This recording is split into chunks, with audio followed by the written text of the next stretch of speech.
Madame la ministre, bonsoir. Merci d'être venue à ce congrès des agents de voyage, des professionnels du tourisme.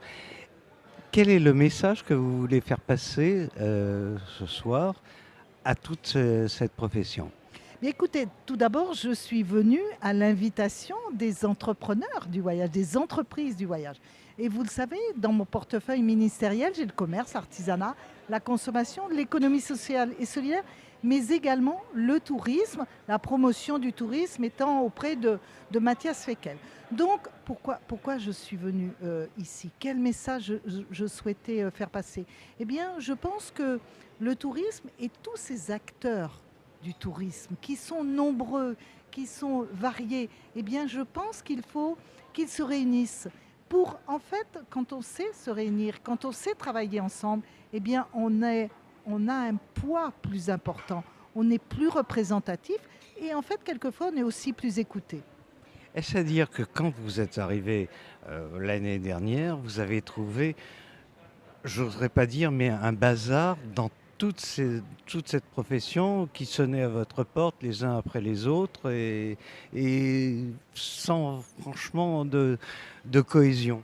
Non, je n'emploierai pas ce mot-là, mais vous savez, on a une histoire, on a une diversité, et en fait, donc, pour des intérêts, enfin des intérêts, ou pour défendre une profession, je pense aux hôteliers, je pense au camping de plein air, enfin voilà, on est multiples en France, on est divers, mais c'est aussi ce qui fait notre richesse. Mais je pense que quand on veut, pour une profession, je rappelle que le tourisme représente 7% du produit intérieur brut en France, donc c'est une économie importante. C'est une économie à part entière.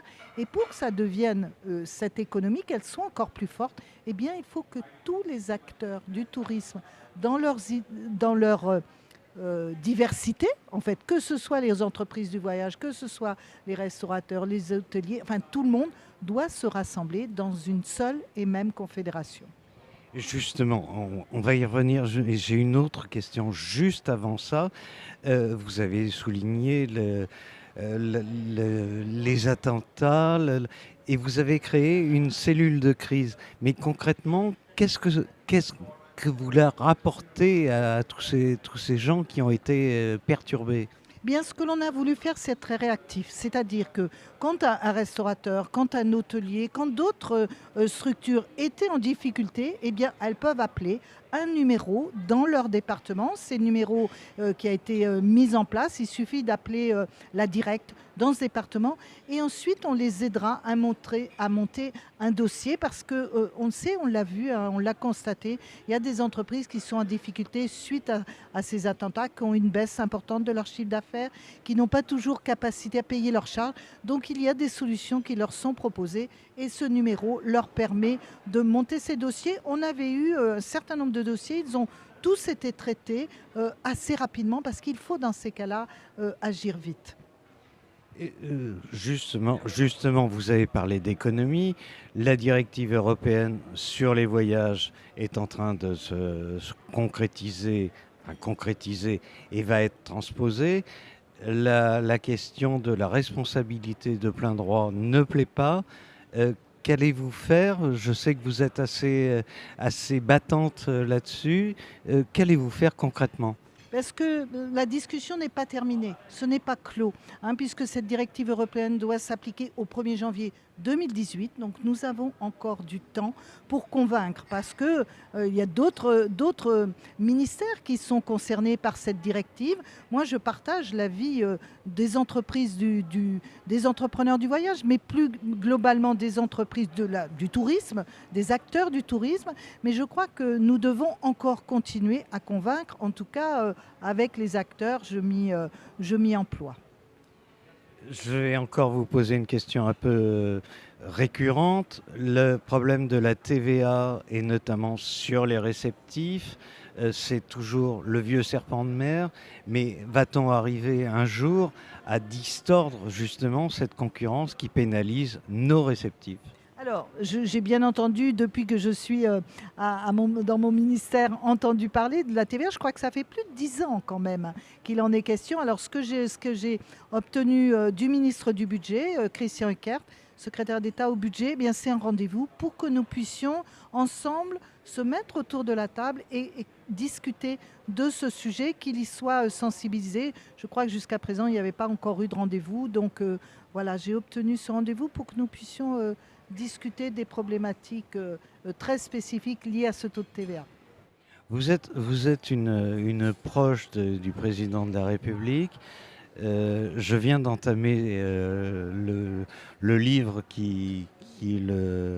bon, qu'il a commis avec certains journalistes. Quelle est votre position là-dessus et comment voyez-vous un peu l'avenir maintenant de ce gouvernement que beaucoup de gens estiment? Moi, vous savez, je ne commande jamais. Je ne commande jamais tous ces livres et tout ce qui peut être écrit, jamais. Ça ne m'est jamais arrivé. Ce que je fais là, je fais au sein du gouvernement, au sein de l'équipe gouvernementale, avec le Premier ministre, avec le Président de la République. J'exerce, voilà, j'allais dire, j'exerce ma fonction et je souhaite que dans tous les secteurs des TPE et des PME, du commerce, de l'artisanat, des professionnels du tourisme, eh bien chacun, j'allais dire, vive mieux, soit mieux accompagné pour notre économie en fait, parce que c'est ça l'objectif. Et je crois que à travers ce mandat, si nous regardons objectivement la politique qui a été faite dans un pays qui était en difficulté, nous avons, je crois, redressé notre pays. Bien sûr, nous aurions aimé que les résultats soient encore plus forts, mais on voit bien que doucement, progressivement, la courbe se redresse, que l'activité reprend. Si on regarde les professionnels du bâtiment, si on regarde dans le secteur du tourisme, on sait qu'il y a des difficultés, mais on est là pour accompagner nos entreprises et en fait pour créer de la richesse, une richesse économique et aussi créer de l'emploi pour tous nos concitoyens. Madame la ministre, merci encore une fois.